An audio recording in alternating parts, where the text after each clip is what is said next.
সাইয়েদনা মুসা আলাইহিস সালাম ছিলেন এক শক্তিশালী নবী। ওনার এত শক্তি, উনি এক থাপ্পড় মেরে ফেরাউনের বাবুর্চিকে ওই জায়গার মধ্যে দুনিয়া থেকে বিদায় করেছিলেন। এক ধাক্কা মারলে 10 জন 10 হাত দূরে যেয়ে পড়তো। উনি রেগে গেলে ওনার মাথার চুলগুলো টুপি আর পাগড়ি ভেদ করে উপরের দিকে এরকম খাড়া হয়ে দাঁড়িয়ে যেত। স্বয়ং মালাকুল মাউতকে থাপ্পড় মেরে চোখ কানা করে দিয়েছিলেন। এর কারণ মালাকুল মাউত মানুষের সূরাতে আসছিল আর অনুমতি নেয় নাই। ঘরের মধ্যে ঢোকার আগে অনুমতির দরকার আছে না নাই? সাইয়েদনা মুসা আলাইহিস সালামের কাছে মালাকুল মাউত মৃত্যুর ফেরেশতা মানুষের সূরাতে এসেছিল, অনুমতি নেয় নাই, হুট করে ঘরে ঢুকছে।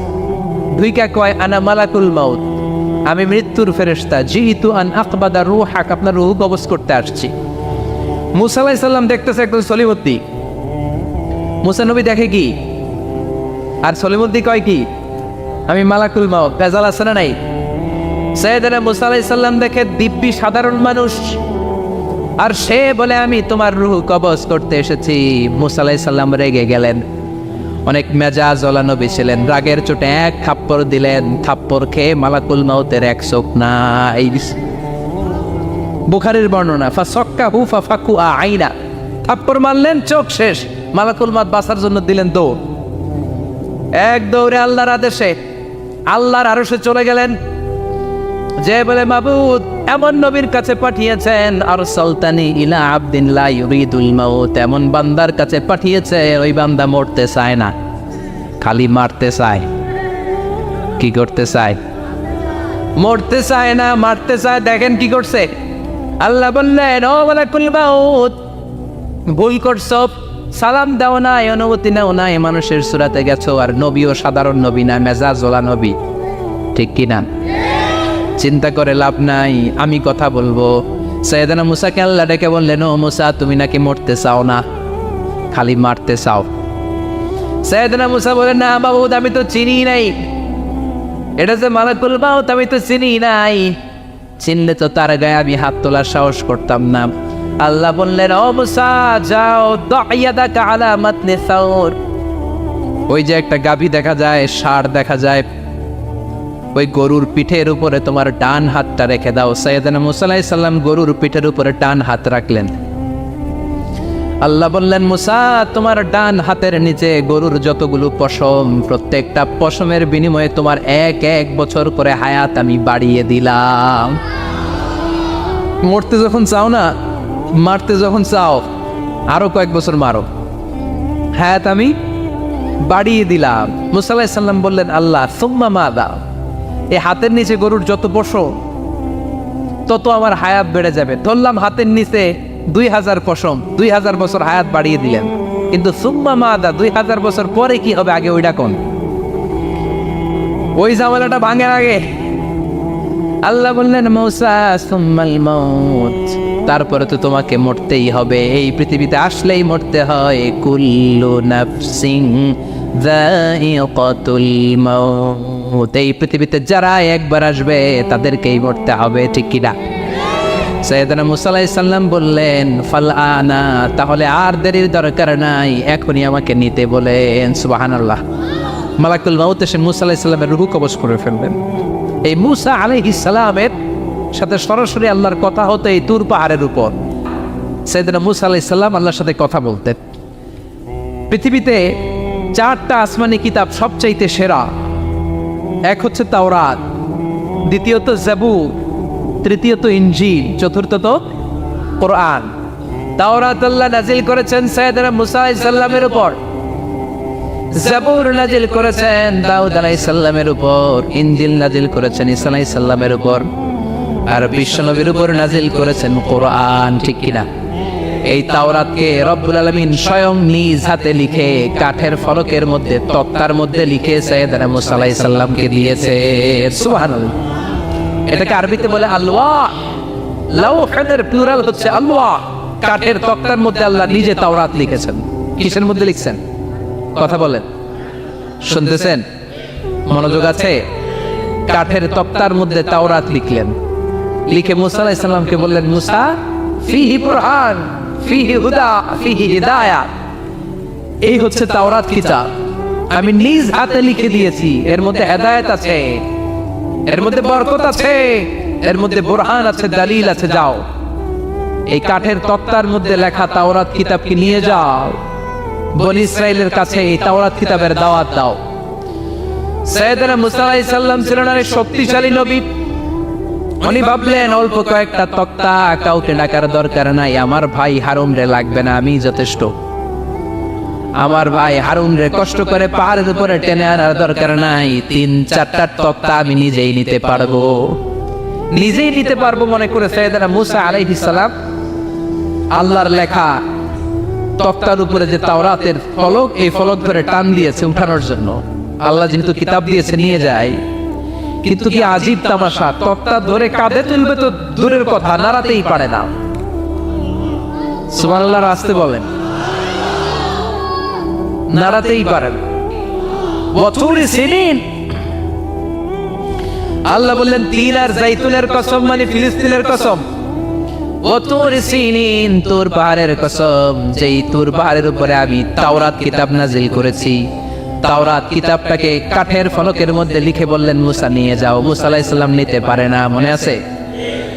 মনে আছে আপনাদের না ভুলে গেছেন? মুসা আলাইহিস সালাম ধরলেন, নাড়াতে পারেন না, আর কাঁধে তুলবে তো দূরের কথা, নাড়াতেই তো পারেন। এত শক্তিশালী নবী। তাওরাতের যে আলওয়াহুত তাওরাত, তাওরাতের ফলক, এই বাণীগুলো নিয়ে বাণীবাহকের কাজ করবে, বার্তাবাহকের কাজ করবে, বনি ইসরাইলের কাছে এই পয়গাম পৌঁছে দিবে, কিন্তু তুলতেই তো পারে না। আল্লাহর ডেকে বলে, আল্লাহ পারি না। আল্লাহ বললেন ট্রাই করো, ট্রাই এগেইন, আবার চেষ্টা করো, দেখো না পারো কিনা। হাবিল সাইয়েদনা মুসা আলাইহিস সালাম ভাবলেন এই দিক দিয়ে পারি না, ওই দিক দিয়ে ধরলে মনে হয় পারবো। এবার তক্তার ওই পাশ দিয়ে নাড়াচাড়া শুরু করছে, ওই দিক দিয়েও পারে না। এবার ভাবলেন এক কাজ করি, মাঝখান দিয়ে দেখি নাড়াতে পারি কিনা। সাইয়েদনা মুসা আলাইহিস সালাম কাঠের তক্তাগুলোর মাঝখান দিয়ে ধরলেন, টান দিলেন, কিন্তু তক্তা নড়ে, নাড়ানোই যায় না, কাঁধে তুলবে তো দূরের কথা। সাইয়েদনা মুসা আলাইহিস সালাম অপরাধ হয়ে আল্লাহর ডেকে বললেন, ও বাবু পারি না। আল্লাহ আসলে চাচ্ছে মুসা যেন বলে পারি না। মুসা পারে না এটা শুনতে আল্লাহর বড় মনে চায়। সুবহানাল্লাহ কইবেন না? কারণ সব জায়গায় উনি পারে আর মারে। আজকে সাইয়েদনা মুসা আলাইহিস সালামের কণ্ঠে আল্লাহ শুনতে চায়, আল্লাহ আমি অপারগ, আমি পারি না। সাইয়েদনা মুসা আলাইহিস সালাম বলে, আল্লাহ সাইয়েদনা জিবরাইলকে যদি বলেন আমারে যদি একটু সাহায্য করে, আমার কাঁধে তুলে দিলে আমি নিয়ে বাড়িতে যাব। সাইয়েদনা জিবরাইলকে একটু বলেন। আল্লাহ বললেন, যাও জিবরাইল, হেল্প আউট মুসা, মুসা আলাইহিস সালামকে সাহায্য করো। এবার সাইয়েদনা মুসা আলাইহিস সালাম বললেন এইদিকে, সাইয়েদনা জিবরাইল বললেন এইদিকে। দুইজন মিলে তাওরাত লেখা কাঠের তক্তাগুলো উঠাতে চাইলেন, কিন্তু কি আজীব তামাশা, সাইয়েদনা জিবরাইলও পারে না। সাইয়েদনা মুসা আলাইহিস সালাম বললেন, ও ভাই জিবরাইল, চলো জায়গা চেঞ্জ করে তুমি এদিক দিয়ে ধরো, আমি ওই দিকে ধরি, আবার জোরসে টান মারো। দেশ গ্রামে কয় না জোরসে টান, এইও সিস্টেমে দুইজন মিলে টানে, কিন্তু নাড়াতেই পারে না। আগে তো হাতে নিবে, তারপরে কাঁধে তুলবে, দুইজনেও পারে না।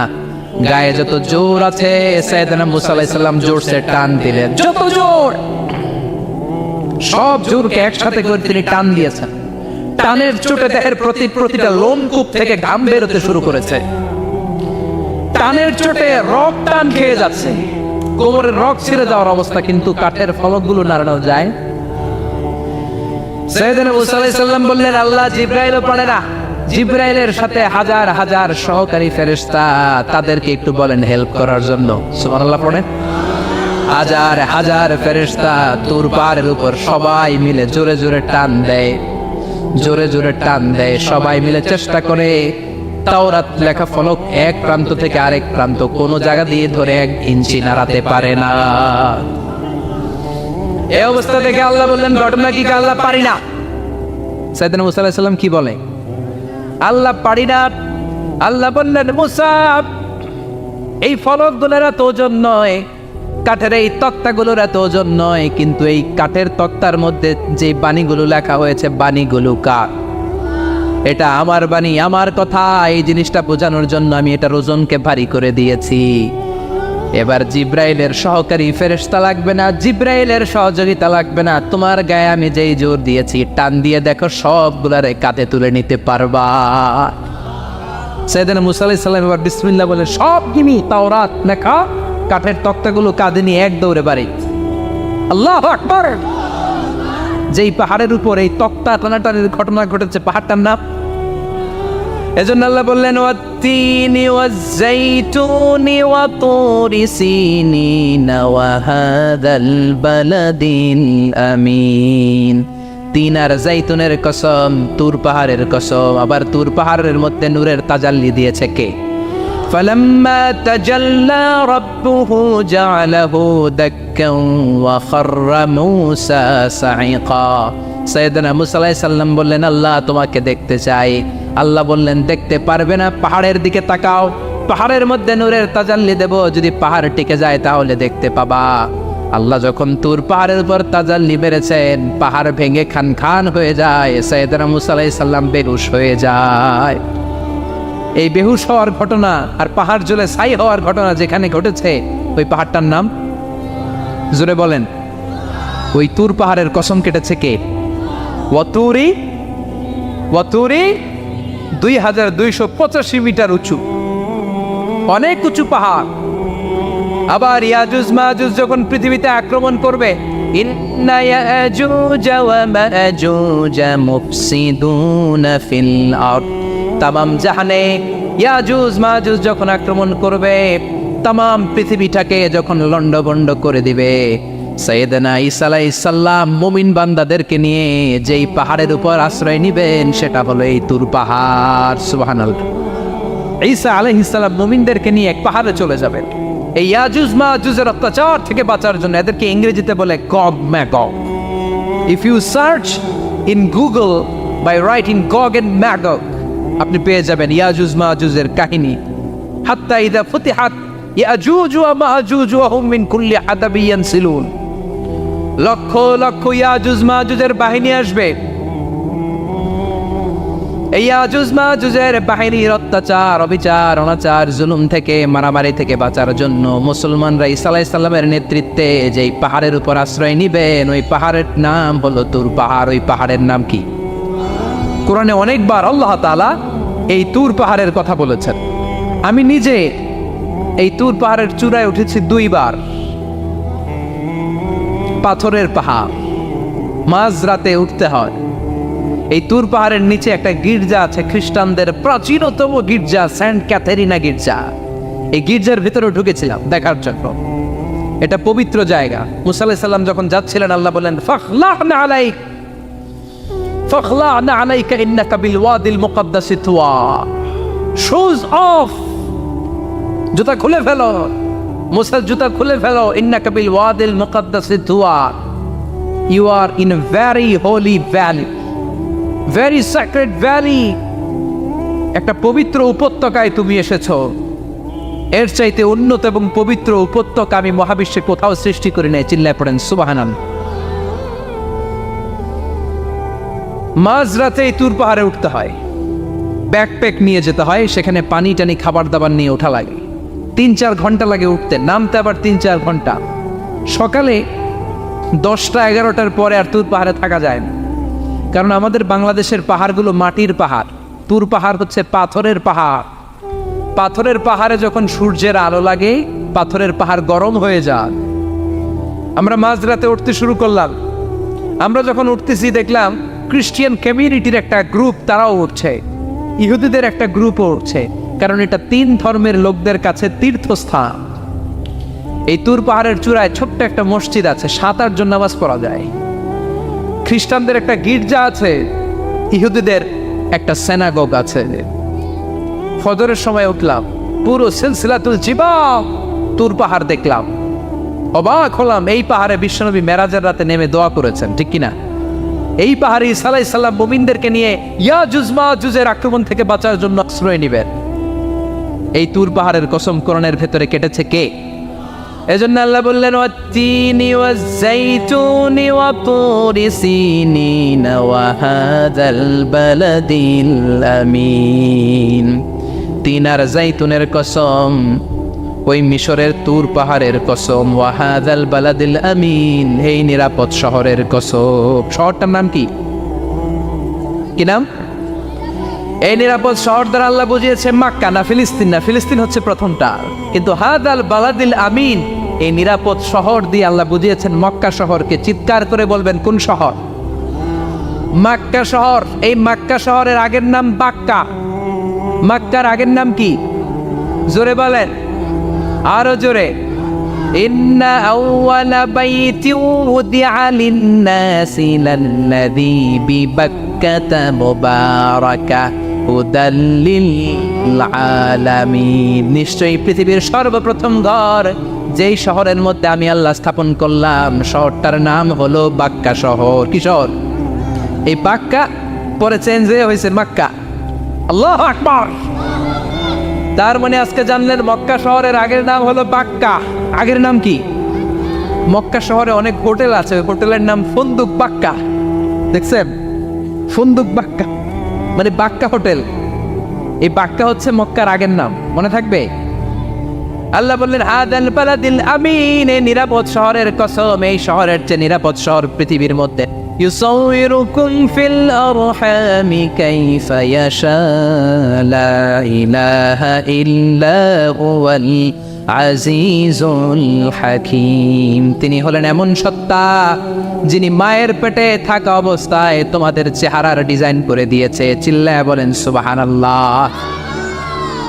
তাহলে চারটা কসম কেটে আল্লাহ যে দামি কথাটা বললেন, লাকাদ খালাকনাল ইনসানা ফি আহসানি তাকওয়িম, সুন্দর আকৃতিতে তৈরি করেছি।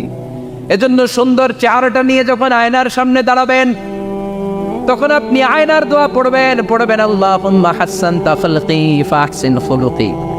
বিশ্বনবীর চেহারা সুন্দর বেশি না কম? জোরে বলেন।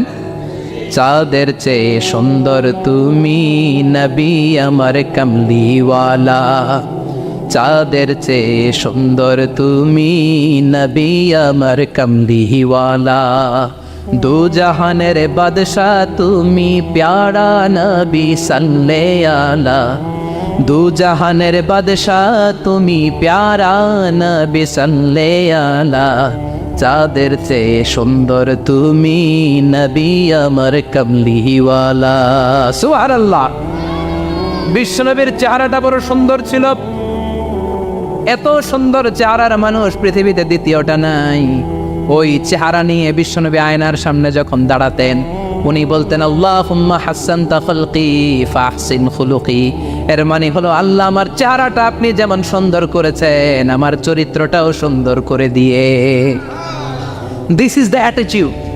এটাকে বলা হয় attitude. What a marvellous amazing attitude he belongs. বিশ্বনবীর কি সুন্দর অ্যাটিটিউড ছিল। সুন্দর চেহারা নিয়ে আয়নার সামনে দাঁড়িয়ে তিনি বলতেন, আল্লাহ আমার চেহারাটা যেমনি সুন্দর করেছো, আমার চরিত্রটাকেও সুন্দর করে দাও। আমার বাহিরটা যেমন সুন্দর, আল্লাহ আমার ভেতরটারেও সুন্দর করে দিও। পড়েন আমিন। এই আয়নার দোয়া পারেন তো? আয়নার সামনে দাঁড়ায় এই দোয়া পড়েন তো? নাকি বলেন আয়না বসাইয়া দিও কলবের ভিতর? এগুলো বলবেন? পড়েন আল্লাহুম্মা হাসসানতা খালকি ফাহসিন খুলুকি, আল্লাহুম্মা হাসসানতা খালকি ফাহসিন খুলুকি। হে আল্লাহ, সবাই বলেন হে আল্লাহ, তুমি আমার চেহারাটা সুন্দর করেছো, তুমি আমার চরিত্রটাও সুন্দর করে দিও। আমিন। আর জোরে পড়েন আমিন।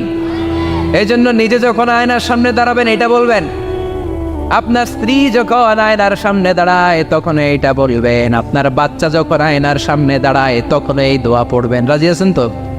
আয়নার সামনে দাঁড়িয়ে আমরা বলবো হাসসানতা খালকি, আল্লাহ তুমি আমার চেহারাটা সুন্দর করেছো। আমরা সবাই সুন্দর, আমরা সবাই সুন্দর। যার কালার কালো, কালো চামড়ার লোক, তার মধ্যে একটা সৌন্দর্য আছে না নাই?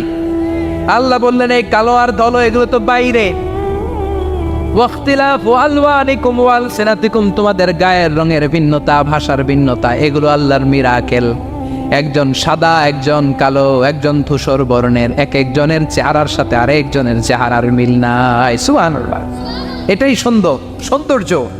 এজন্য আল্লাহ বললেন লাকাদ খালাকনাল ইনসানা ফি আহসানি তাকওয়িম, আমি গোটা মানব জাতিকে চমৎকার একটা স্টাইল দিয়ে তৈরি করেছি, এই স্টাইলের সাথে পৃথিবীর কোনো প্রাণীর কোনো মিল থাকে না। সুবহানাল্লাহ, কি অসাধারণ আমাদের কাঠামো। আপনি যদি হিউম্যান ব্রেইন নিয়ে চিন্তা করেন, আমাদের ব্রেইনের ক্যাপাসিটি কিন্তু অনেক বেশি। এই পৃথিবীতে সবচেয়ে পাওয়ারফুল যে কম্পিউটার আবিষ্কার করা হয়েছে এটার নাম Cray one super computer. United States of আমেরিকাতে যারা মিলিটারি বেসে জব করে তাদের ম্যাথমেটিক্যাল ইকুয়েশন ড্র করার জন্য, সলিউশন করার জন্য এই ক্রে-1 সুপার কম্পিউটার তারা ইউজ করে। বিজ্ঞানীরা হিউম্যান ব্রেইনের ক্যাপাসিটির সাথে ওই ক্রে-1 সুপার কম্পিউটারের তুলনা করেছে। তারা তুলনা করে দেখেছে ক্রে-1 সুপার কম্পিউটারের চেয়েও আমাদের ব্রেইন শতগুণ বেশি শক্তিশালী। আমাদের হেয়ারিং সিস্টেম নিয়ে যদি আপনি গবেষণা করেন অবাক হয়ে যান। এই যে কানের মধ্যে এখানে পেঁচানো দেখা যায়, এটা কি আল্লাহ এমনি এমনি দিছে? মা খালাকতা হাদা বাতিলা, এমনি এমনি আল্লাহ কিচ্ছু দেয় নাই। এই পেঁচানো ডিজাইন না থাকলে আপনি শুনতে পেতেন না। আপনার কান দুইটা যদি কেটে কান কাটা রমজান করে দেয়, আপনি কোনো আওয়াজ শুনতে পাবেন না। এই কানের ডিজাইনগুলো, এই আঁকাবাঁকা পথগুলো আল্লাহ তাআলা দিয়েছে ইথারে ভেসে আসা সাউন্ডগুলোকে ইলেকট্রিক্যাল সিগন্যালের মাধ্যমে ভেতরে ঢুকানোর জন্য। কানের 3টা পার্ট থাকে, একটা হচ্ছে আউটার এয়ার, একটা হচ্ছে মিডল এয়ার, তারপরে হচ্ছে ইনার এয়ার, মাঝখানে এয়ার ড্রাম থাকে। এই আউটার এয়ার থেকে, মিডল এয়ার থেকে, তারপরে ইনার এয়ারে ইলেকট্রিক্যাল সিগন্যাল দিয়ে বাতাসে ভেসে আসা এই সাউন্ডের ওয়েভগুলো, এই তরঙ্গগুলোকে ইলেকট্রিক্যাল সিগন্যাল দিয়ে ট্রান্সমিট করে ব্রেইনের হেয়ারিং নার্ভের কাছে পাঠিয়ে দেয়। এই সূক্ষ্ম কাজগুলো হতে আসলে অনেক সময় লাগে, কিন্তু 1 সেকেন্ডের মধ্যে আমি বলছি আর আপনারা সেকেন্ডে শুনছেন। চিল্লা এখন সুবহানাল্লাহ।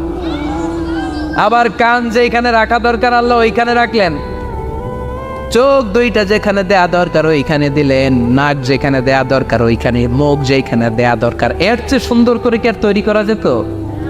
নাক এইখানে না রেখে অন্য জায়গায় সেট করলে কি বেশি সুবিধা হতো? নাক যদি পেছনে থাকতো, খাওয়ার সময় খাবারটা বাসি না ভালো এটা ঘ্রাণ নেওয়ার জন্য সব সময় খাবার পেছনে নিয়ে ধরা লাগতো, ঠিক কিনা? তার মানে নাক এই জায়গায় রাখাতে সুবিধা হয়েছে না? সুবহানাল্লাহ কইবেন না? কি সুন্দর মুখটা দিলেন, হ্যাঁ, কি সুন্দর চোখ দিলেন। এই কান দিয়ে আমরা শুনি, দেখেন কানের সেটিংটা কত সুন্দর। ধরেন ফর এন এক্সাম্পল, উদাহরণস্বরূপ এই কানটা আল্লাহ এইখানে না রেখে এই কান যদি আপনার এই বাম বগলের ভিতরে দিত, আর এই কান যদি আপনার এই বগলের নিচে দিত, তাহলে আজকে মিজানুর রহমান আজহারের ওয়াজ শোনার জন্য সবার এইভাবে বসে থাকা লাগতো 1.5 ঘন্টা। কারণ এইভাবে এখন যেভাবে আছেন এইভাবে বসে থাকলে তো কান চাপা পড়ে যেত, কথা একটাও শোনা যেত না। সুবহানাল্লাহ কইবেন না? চোখের সেটিংটা কত সুন্দর। চোখ এইখানে না রেখে যদি মাত্র 2 ইঞ্চি উপরে এইখানে দিত, সেজদা দিতে পারতেন। শীতকালে যে ফুটবল খেলেন, হেড দিতে পারতেন। হেড দিতে গেলে বল চোখের মধ্যে লাগা, চোখ শেষ। সুবহানাল্লাহ পড়েন। কি অসাধারণ অবকাঠামো! এই হিউম্যান অ্যানাটমি নিয়ে গবেষণা করলে মানুষ অবাক হয়ে যায়। দেহের ভেতরে কি সমস্ত যন্ত্রপাতি দিলেন, কিডনি দিলেন, গল ব্লাডার দিলেন, হার্ট দিলেন, লাং দিলেন। যেখানে যে অঙ্গটা রেখে দেওয়া দরকার ঠিক সেইভাবে মায়ের পেটে থাকতেই আমাদের ডিজাইন দিয়েছে কে? এতগুলো ডিজাইনের মালিক কে? 600 কোটি মানুষ যদি পৃথিবীতে থেকে থাকে তাহলে 600 কোটি ডিজাইন লাগছে না ওনার? আরো কয়শো কোটি আসবে আমরা জানি। কয়শো কোটি ডিজাইন চলে গেছে জানি। একটা ডিজাইনের সাথে আরেকটা ডিজাইনের মিল আছে? চিৎকার করে বলেন এই কারিগরটা কে? এজন্য আল্লাহ বলেন 4টা জিনিসের কসম কেটে তোমাদেরকে আমি যেটা বলবো শোনো। লাকাদ খালাকনাল ইনসানা ফি আহসানি তাকওয়িম। আমি মানুষের আকৃতিটা, মানুষের চেহারাটা বড্ড সুন্দর করে তৈরি করেছি। এত সুন্দর করে আল্লাহ তৈরি করেছেন, এর কোনো বাতিল নাই, কোনো বিকল্প নাই। চোখ যেমন হওয়া দরকার ঠিক তেমন। এই চোখ নিয়ে কত গবেষণা হয়েছে শুনলে অবাক হয়ে যাবেন। মাত্র 2 মিলিমিটার ডাইমেনশন ছোট্ট আমাদের চোখ। এই চোখ দিয়ে আমরা অনেক কিছু দেখি। কাছের জিনিস যেমনি দেখি, দূরের জিনিসও দেখি। দূরের চাঁদ দেখি, দূরের সূর্য দেখি, দূরের মেঘমালা দেখি, ওই বিমানটাকে দেখি, আবার কাছে ছোট্ট মানুষটাকেও দেখি, ঠিক কিনা? এটার ভেতরে আল্লাহ অনেক পাওয়ারফুল মেগাপিক্সেল দিয়েছেন। এই পৃথিবীতে সবচেয়ে পাওয়ারফুল যে ক্যামেরাগুলো আবিষ্কার হয়েছে মুভি শুট করার জন্য, সেখানে যেই মেগাপিক্সেল আল্লাহ দিয়েছেন চোখের ভেতরে এর কয়েক গুণ বেশি দিয়েছেন। চিল্লায় বলেন আল্লাহু আকবার। এই চোখ দিয়ে Medical science was human eyes can identify more than 10 million colors. 1 মিলিয়নে 10 লক্ষ, 10 মিলিয়নে কত? 1 কোটি। তার মানে এই চোখ দিয়ে আমরা আমাদের এক একটা চোখ দিয়ে 1 কোটি ধরনের রং শনাক্ত করতে পারি। এক লাল রঙের মধ্যে কত লাল, লাইট রেড, ডিপ রেড, কত ধরনের মিক্স করে কত কালার হয়, সব কিছু চোখ দিয়ে আমরা ধরতে পারি। চিল্লায় বলেন আল্লাহু আকবার। জিহ্বা দিয়ে স্বাদ নেওয়ার সুযোগ দিলেন। এই জিহ্বার পার স্কয়ার সেন্টিমিটারে টেস্ট বাড রয়েছে 184টা। সেই হিসাবে আপনার জিহ্বার উপরিভাগ দিয়ে আপনি 10,000-এরও বেশি ধরনের খাদ্যের স্বাদ আস্বাদন করতে পারেন। চিৎকার করে পড়েন আল্লাহু আকবার। এক একটা অঙ্গ নিয়ে যদি আপনি গবেষণা করেন, কত কাজ করার সুযোগ আল্লাহ তাআলা দিয়ে দিলেন। 206টা নাকি হাড়ের পিস রেখেছে আল্লাহ এক একটা দেহের ভিতরে। 206টা না, 206টা হাড় আছে। আমাদের প্রত্যেকের দেহের ভিতরে কয় পিস হাড়ি? কথা কয় না, 206টা। সবচেয়ে ছোট হাড়টা আছে কানের ভিতরে। সুবহানাল্লাহ পড়েন। সবচেয়ে ছোট হাড়। এক একটা অঙ্গ কত সুন্দর এরকম বেন্ড করা যায়, হাত পা নাড়ানো যায়, এইখানে একটা টুইস্ট করা যায়, এইখানে টুইস্ট করা যায়, আবার কবজি টুইস্ট করা যায়, আবার এইখানে এক একটা আঙ্গুলে কতগুলো টুইস্ট করা যায়। সুবহানাল্লাহ কইবেন না? কত কাজ এই হাতের। এই হাত দিয়ে ঘুষি মারা যায়, হ্যাঁ, হাত দিয়ে আটার খামির বানানো যায়, হাত দিয়ে ভারী জিনিস উত্তোলন করা যায়। আবার এই হাত দিয়ে দেখেন ক্রিকেটাররা কি সুন্দর বল করে, এটা দিয়ে স্পিন বল করে, লেগ স্পিন করে, অফ স্পিন করে, পেস বল করে। এক হাতের মধ্যে কত কারসাজি। সুবহানাল্লাহ করে না? আবার বাঁ হাতে স্পিন করে না, বল এদিকে পড়ে ওইদিকে চলে যায়, আছে না নাই? আবার এই আঙ্গুল দিয়ে কত কাজ। বাজার থেকে বাজার করে যখন বাজারের ব্যাগ যখন নিয়ে আসেন, হাতে ধরেন নাকি আঙ্গুলে ধরেন, কত কাজ। এই আঙ্গুল দিয়ে মোবাইল টিপে আমরা মোবাইল ইউজ করি, আঙ্গুল দিয়ে ল্যাপটপে আমরা টাইপ করি। ডাক্তাররা এই আঙ্গুল দিয়ে সুই ইউজ করে সূক্ষ্ম সূক্ষ্ম সার্জারির কাজগুলো করে। অবাক হয়ে যাবেন এই আঙ্গুলের কত কাজ। এই আঙ্গুল দিয়ে আবার এখন ক্রিকেটেও এরকম 2 আঙ্গুল তুললে ছক্কা, আছে না নাই? আবার 1 আঙ্গুল তুললে আউট, আবার এটা তুললে ভিক্টরি, বিজয় চিহ্ন। দেখবেন যত নেতা খেতা করে পুলিশে ধরে এটা দেখায়, আছে না নাই? এইভাবে কত ধরনের নমুনা আমরা ইউজ করি, কতভাবে হাতগুলোকে ইউজ করি, কতভাবে পা গুলোকে ইউজ করি। দেহের এই সৌন্দর্য আমাদের দান করেছে কে? লাকাদ খালাকনাল ইনসানা ফি আহসানি তাকওয়িম। আমি মানুষকে সব চাইতে সুন্দর আকৃতিতে তৈরি করেছি। সুবহানাল্লাহ পড়েন, চিল্লায় পড়েন আল্লাহু আকবার। আল্লাহ বললেন মানুষ সব চাইতে সেরা, মানুষ হলেন সব চাইতে সেরা। মানুষ যখন সেরা হয়, মানুষের চাইতে সেরা কেউ হয় না। আবার মানুষ যদি নিকৃষ্ট হয়ে যায়, মানুষের চাইতে নিকৃষ্ট কেউ হতে পারে না, ঠিক কি না? আল্লাহ বললেন মানুষের আকৃতি আমি বড্ড চমৎকার করে বানালাম। সবচেয়ে সুন্দর আকৃতি মানুষের। সবচেয়ে সুন্দর আকৃতি কার? জোরে বলেন। সবচেয়ে বেশি মর্যাদা কার? আশরাফুল মাখলুকাত কে? আশরাফুল মাখলুকাত কে? চিল্লায়া বলেন। নাকি হাতি? রয়্যাল বেঙ্গল টাইগার শক্তিশালী না? এটা এটা তো মানুষ খায় ফেলায়, তো এটাই না আশরাফুল মাখলুকাত হওয়া দরকার? হাতি সবচেয়ে শক্তিশালী না? তো এইটাই না আশরাফুল মাখলুকাত হওয়া দরকার? এগুলো কোনটাই আশরাফুল মাখলুকাত না। আশরাফুল মাখলুকাত হচ্ছে মানুষ। আশরাফুল মাখলুকাত কি? চিল্লায় বলেন আশরাফুল মাখলুকাত কে? এজন্য আল্লাহ বললেন লাকাদ খালাকনাল ইনসানা ফি আহসানি তাকওয়িম। আমি মানুষকে চমৎকার আকৃতি দিয়ে তৈরি করেছি। সুম্মা রাদাদনাহু আসফালা সাফিলিন। আবার মানুষকে আমি একেবারে নিম্নগামী করেছি। উপরে যেমনি নিয়েছি, আবার মানুষকে নিম্নগামীও করেছি। তার মানে মানুষ যদি সম্মানিত হয়, মানুষের চেয়ে বেশি সম্মানিত কেউ হতে পারে? মানুষ যদি সম্মানিত হয়, মানুষের চেয়ে সম্মানিত হওয়ার সুযোগ কারো আছে? দলিল কি? দলিল হচ্ছে বিশ্বনবী যখন মেরাজে যাচ্ছিলেন, একটা সার্টেন লেভেল, যে একটা নির্দিষ্ট জায়গায় যে সাইয়েদনা জিব্রাইল বললেন ইয়া রাসূলুল্লাহ আমি আর উপরে যেতে পারবো না, আমার খেলা এই জায়গায় শেষ, নবী আপনার খেলা এখন শুরু। সুবহানাল্লাহ।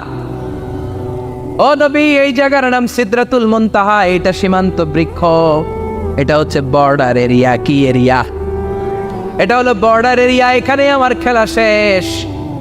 আজীবন আমি এই জায়গায় এসে কান পেতে আল্লাহর অর্ডার শুনেছি, আর ওই অর্ডার তামিল করার জন্য দুনিয়াতে নেমেছি। আমি জিব্রাইলের উপরে যদি 1 ইঞ্চি উপরে ওঠার চেষ্টা করি, আমার শত শত পাখাগুলোকে জ্বালিয়ে ছাই করে দিবে কে? সাইয়েদনা জিব্রাইলের উপরে যেতে পারে নাই। যেখানে সাইয়েদনা জিব্রাইলের খেলা শেষ, ওইখানে বিশ্বনবীর খেলা শুরু হয়েছিল। কোন সুবহানাল্লাহ। তার মানে মানুষ যখন উপরে ওঠে, এত উপরে উঠে যায়, ফেরেশতাদেরকেও হার মানিয়ে ফেরেশতাদের উপরে চলে যায়। আবার মানুষ যখন নিচে নামতে শুরু করে, শয়তানকেও হার মানিয়ে নিচে চলে যায়। ঠিক কিনা? তার মানে হাইয়ার হলে সব দিক দিয়ে হাইয়ার। হাইয়েস্ট তো অল ক্রাইটেরিয়াতে সে হাইয়েস্ট, লোয়েস্ট তো অল ক্রাইটেরিয়াতে সে লোয়েস্ট। মানুষ ভালো হলে এর চেয়ে ভালো আর হয় না, মানুষ খারাপ হলে তার চাইতে খারাপ আর হয় না। এজন্য আল্লাহ বললেন, সুম্মা রাদাদনাহু আসফালা সাফিলিন।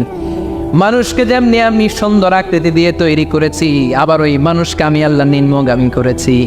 যেটা উপরে ওঠে ওইটা আবার নিচেও নামা লাগে। ঠিক কিনা? কোন তাফসীরে মুফাসসিরিনে ইকরাম বলেছেন, আসফালা সাফিলিন দিয়ে বার্ধক্যকে বোঝানো হয়েছে। যৌবনে মানুষের চেহারার সৌন্দর্য বেড়ে যায়। যৌবন যখন ঠিকরে পড়ে, একজন তাগড়া যুবক, তার চেহারার মধ্যে যে সৌন্দর্য, ওই ছেলেটাই যখন বুড়ো হয়ে যায়, তার চেহারার দিকে কেউ তাকাতে চায় না। রং ধরা যৌবন জং ধরে নাই, জং ধরে শেষ। ঠিক কিনা? আবার কোন মুফাসসির বলেছে, না, এটা নৈতিক অধঃপতন। সুম্মা রাদাদনাহু আসফালা সাফিলিন। মানুষ যখন নিম্নগামী হয়, সবচেয়ে খারাপ হয়ে যায়। এই মানুষের মধ্যে যখন নেফাকি দেখা দেয়, মানুষ যখন মুনাফিক হয়ে যায়, সবচেয়ে খারাপ হয়ে যায়। মুনাফিকের চরিত্র যখন একজন মানুষের মধ্যে সে ধারণ করে, নিচে যেতে যেতে এত নিচে সে চলে যায়, শয়তান দেখে অবাক হয়ে যায়।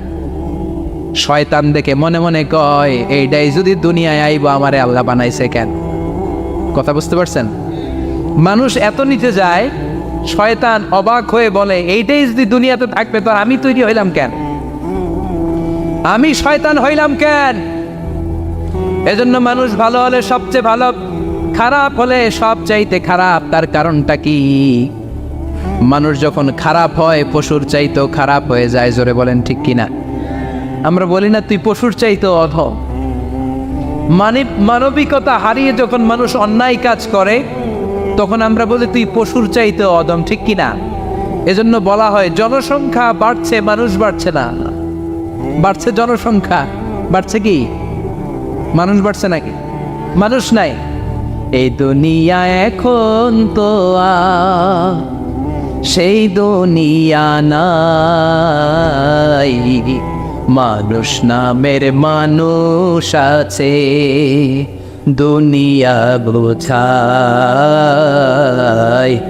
সেই মানুষের ভিড়ে আমার আসল মানুষ নাই। এই দুনিয়া এখন তো সেই দুনিয়া নাই, মানুষ নামের মানুষ আছে, দুনিয়া বোঝায়। সেই মানুষের ভিড়ে আমার আসল মানুষ নাই। আসল মানুষের বড় অভাব। এজন্য বাড়ছে জনসংখ্যা, মানুষ বাড়ছে না। মানুষ যখন খারাপ হয়ে যায়, পশুকেও হার মানায়। আল্লাহ বলে, উলাইকা কাল আনআম বাল হুম আদাল উলাইকা হুমুল গাফিলুন। কারণ একটা সিংহ কখনো আর একটা সিংহকে মারে না। খেয়াল করে বুঝেন, সিংহ কোনোদিন সিংহ মারে নাকি? বাঘ বাঘ মারে নাকি? হাতি কোনোদিন হাতি মারে নাকি? কিন্তু মানুষ মানুষকে মারে, ঠিক কিনা? আওয়াজ করে উত্তর দেন, একটা বাঘ আর একটা বাঘকে 8 টুকরা 10 টুকরা করে নাকি? একটা হাতি আর একটা হাতিকে কোনোদিন 20 টুকরা 14 টুকরা করে নাকি? কিন্তু একটা মানুষ আর একটা মানুষকে 8 টুকরা 14 টুকরা 20 টুকরা করে, ঠিক কিনা? এজন্য আল্লাহ বললেন, সুম্মা রাদাদনাহু আসফালা সাফিলিন। মানুষ যখন শ্রেষ্ঠ হয়, মানুষের চাইতে শ্রেষ্ঠ যেমনি কেউ আর হতে পারে না। আবার মানুষ যখন নিকৃষ্ট হয়ে যায়, মানুষের চাইতে নিকৃষ্ট আর কেউ হতে পারে। এজন্য ভালো হওয়ার দরকার আছে না নাই? তার মানে মানুষ যেমনি উপরে ওঠে আবার নিচেও নামতে পারে, মানুষের যেমনি সুযোগের সম্ভাবনা বেশি, মানুষের মধ্যে বিপদ খুব বেশি, কিন্তু দুই শ্রেণীর ব্যক্তিকে বিপদ স্পর্শ করে না। কয় শ্রেণী? আরো জোরে বলেন। আল্লাহ বললেন সে দুই শ্রেণী হলো ইল্লাল্লাযীনা আমানু ওয়া আমিলুস সলিহাতি ফালাহুম আজরুন গায়রু মামনুন। যারা ঈমান আনবে আর সৎকর্ম করবে, এক আল্লাহর উপরে যারা বিশ্বাস রাখবে আর যারা দুনিয়াতে নেক আমল করবে, তাদের জন্য প্রতিদান রেখেছে কে? তাদেরকে জান্নাত দেওয়ার জন্য প্রস্তুত হয়ে আছে আল্লাহ। জোরে কোন ঠিক কিনা? মায়ের এক ধার দুধের দাম, কাটিয়া গায়ের চাম, বাপস বানাইলে ঋণের শোধ হবে না, এমন দরদি ভাবে কেউ হবে না আমার মা গো। যাদের মা নাই তারা জানে মা না থাকার কি জ্বালা, যাদের বাবা নাই তারা জানে বাবা না থাকার কি জ্বালা। এখন ঘরে ঝগড়া করেন, এখন ভাল লাগে না আব্বা আম্মারে, এখন আব্বা এই ভুল ধরে, আম্মা এইটা বলে, এখন অনেক অসহ্য লাগে।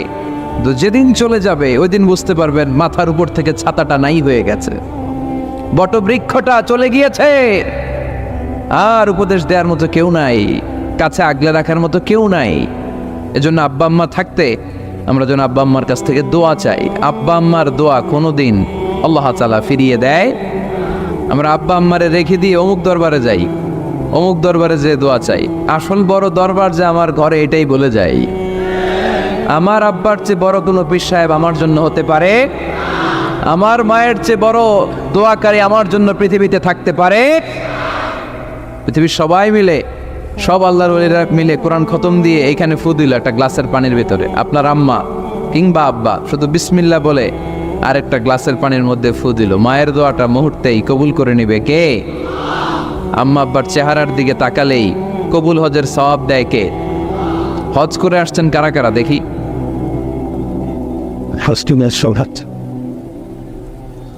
অনেক হাজি সাহেবান আছে মাশাআল্লাহ, হাত নামান। এই যে 3 লক্ষ 4 লক্ষ টাকা খরচ করে হজ করে আসলেন, আপনার হজটা আল্লাহর কাছে গ্র্যান্টেড, কবুল হয়েছে, এরকম কবুল হয়েছে এই মর্মে হাত তুলতে পারবেন কে কে দেখি? হুজুর আমি নিশ্চিত আমারটা কবুল হয়েছে। নাই, কারণ কবুল করার মালিক কে? আমরা কামনা করি সব হাজি সাহেবদের হজ কবুল হোক। আমি হজ করেছি 2018 সালে, আমরা কামনা করি আমাদের হজ উমরাগুলো কবুল হোক, কিন্তু হাত তুলে বলা যাবে হুজুর আমারটা কবুল হইছেই, বলা যাবে? হইতেও পারে, নাও হইতে পারে। হাজি সাহেব লেখার জন্য, আল হাজ লাগানোর জন্য অনেকে যায়, আছে না নাই? তাওয়াফুল ওয়াদা একটা তাওয়াফ আছে, বিদায়ী তাওয়াফ। কি তাওয়াফ? হজের সব কাজ শেষে ফেরার আগে কাবা ঘরের সাথে দেখাটা মোলাকাত করে আসতে হয়। আল্লাহর হাবিব বললেন সর্বশেষ দেখাটা যেন কাবা ঘরের সাথে হয়, 7টা তাওয়াফ যেন সে করে। তো এক লোক 6 তাওয়াফের পরে ফোন আসছে দেশে, তো মেয়েরে বলতেছে মা আর একটা তাওয়াফ বাকি আলহাজ হইতে, একটু পরে তুই ফোনটা দে, একটু পর দে, আলহাজ হইতে আর একটা তাওয়াফ বাকি। তো উনি গেছে কি হওয়ার জন্য? আলহাজ হওয়ার জন্য। নামের আগে আলহাজ লাগাবেন না। কেউ যদি আপনারে বলে হাজি সাহেব বলুক, কিন্তু আমি হজ করছি একজনকে দেখানোর জন্য, তিনি কে? আল্লাহ। এজন্য ইখলাসটা বড় জরুরি। লোক দেখানো মনোভাব আমাদের সব কিছুকে ধ্বংস করে দেয়। তো যারা হজ করেছেন কেউ কিন্তু হাত তুলতে পারলেন না যে হুজুর আমি 100% কনফার্ম যে আমার হজটা কবুল হয়েছে। কিন্তু আল্লাহর হাবিব বলেন রহমতের নজরে তোমার আব্বা আম্মার চেহারার দিকে যদি একবার তাকাও, মুহূর্তেই একটা কবুল হজের সওয়াব তোমার আমল নামে আল্লাহ দিয়ে দিবে। চিল্লায় পড়েন আল্লাহু আকবার। এজন্য আব্বা আম্মা থেকে দোয়া নেওয়ার দরকার আছে না নাই? দোয়া চাইবেন, দোয়া চাইবেন। মায়ের মর্যাদা অনেক বেশি, বাবার চেয়ে 3 গুণ বেশি, কমসে কম। কয় গুণ বেশি? মা মা মা, তারপর বাবা, 3 বার মা। কয়বার মা? 1 বার বাবা। তার মানে মাকে ইসলাম দিয়েছে স্বর্ণ পদক, দিয়েছে রৌপ্য পদক, দিয়েছে ব্রোঞ্জ পদক, আর বাবাকে দিয়েছে সান্ত্বনা পুরস্কার। আমরা এটা নিয়েই খুশি, ঠিক কিনা? তাহলে মাকে 3টা পুরস্কার, স্বর্ণ পদক ও মা, রৌপ্য পদক মা, ব্রোঞ্জ পদক মা, বাবারে দিছে কি সান্ত্বনা পুরস্কার। এজন্য মায়ের মর্যাদা বেশি। লাউ কাতাআতা জিলদাক, চামড়া কেটে যদি মায়ের পায়ের জুতা বানিয়ে দাও। ছোটবেলা যে মায়ের বুকের দুধ খেয়েছো, আল্লাহর হাবিব বললেন এক ঢোক দুধের শোধ আদায় হবে না, ঠিক কিনা? অনুরূপ ভাবে মুসাফিরের দোয়া আল্লাহ ফিরিয়ে দেয় না। সফরে বেরোলেই দোয়া করবেন, পারবেন? মনে থাকবে? এখান থেকে ঢাকা যান না আপনারা, আনতা মুসাফির, এখান থেকে ঢাকা গেলে আপনি মুসাফির, দোয়া করা শুরু করে দিবেন। যদি জুলুমের শিকার হন, মাজলুম, ইত্তাকু দাওয়াতাল মাজলুম, আল্লাহর হাবিব সাল্লাল্লাহু আলাইহি ওয়াসাল্লাম বললেন মজলুমের বদদোয়াকে ভয় করো, কেননা মজলুমের বদদোয়া আর আল্লাহর আরশের মাঝখানে আল্লাহ কোনো পর্দা রাখে না। দোয়া করতে দেরি, এই দোয়া কবুল করে নেয় কে? মজলুমের দোয়া আল্লাহ তাআলা কবুল করে। এজন্য আব্বা আম্মার কাছ থেকে যেন আমরা বেশি বেশি দোয়া নিতে পারি, আল্লাহ তুমি তৌফিক দাও। দোয়া চাওয়াও সুন্নাহ, দোয়া করাও সুন্নাহ, বুঝতে পেরেছেন? দোয়া নিজের জন্যও করবেন, অন্যের জন্যও করবেন। রাজি আছেন তো? অনেকে বলে হুজুর আমার দোয়া আমি করব, আমি আরেকজনের জন্য করব কেন? ওনারটা উনি করুক, আমারটা আমি করি, এরকম কথা আছে না? নেই না, অন্যের জন্য দোয়া করবেন, এতে লাভ আছে। আপনি যখন কারোর জন্য দোয়া করেন, ফেরেশতারা আল্লাহর কাছে দোয়া করতে থাকে, আল্লাহ যেই দোয়া সে তার ভাইয়ের জন্য করলো, আগে দোয়াটা তার নিজের জন্য কবুল করে দাও।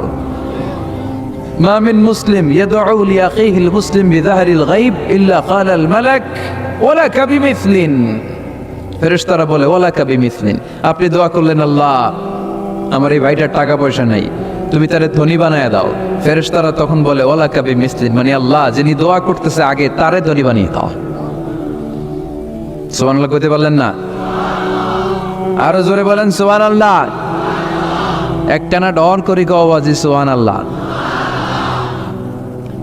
আপনার ভাই অসুস্থ, আপনি দোয়া করলেন আল্লাহ আমার ভাইটা অসুস্থ, তারে তুমি সুস্থ করে দাও। ফেরেশতারা বলে ওয়ালাকা বিমিসলিন, মানে আল্লাহ যিনি দোয়া করতেছে তার কোনো রোগ বালাই থাকলে আগে তারে সুস্থ করে দাও। তাই জন্য অন্যের জন্য দোয়ার দরকার আছে না নেই? আল্লাহর হাবিব সাল্লাল্লাহু আলাইহি ওয়াসাল্লাম বললেন দোয়া মুখুল ইবাদা, দোয়া হচ্ছে ইবাদতের নির্যাস। নামাজ পড়লেন, রোজা রাখলেন, যাকাত দিলেন, কিন্তু দোয়া করলেন না, আপনি মিস করলেন, ঠিক কি না? আরেক বর্ণনায় এসছে আদ-দুআ হুয়াল ইবাদা, দোয়াটাই নাকি ইবাদত। দোয়া যে করতেছেন এটাই ইবাদত, আওয়াজ করে পড়তে হবে আল্লাহু আকবার।